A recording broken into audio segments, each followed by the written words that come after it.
ಜೊತೆಗೆ big shock ಮೂಡ ತನಿಖೆಗೆ high court ಅನುಮತಿ.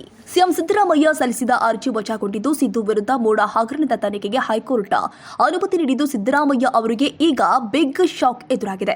ಮೂಡ ಹಗರಣಕ್ಕೆ ಸಂಬಂಧಪಟ್ಟಂತೆ ರಾಜ್ಯಪಾಲರು ಪ್ರಾಸಿಕ್ಯೂಷನ್ಗೆ ಅನುಮತಿ ಕೊಟ್ಟ ವಿರುದ್ಧ ಸಿಎಂ ಸಿದ್ದರಾಮಯ್ಯ ರಾಜ್ಯಪಾಲರ ನಡೆಯನ್ನ ಖಂಡಿಸುವ ಮೂಲಕ ತಡೆಯಾಜ್ಞೆ ನೀಡುವಂತೆ ಹೈಕೋರ್ಟ್ ಮೊರೆ ಹೋಗಿದ್ರು.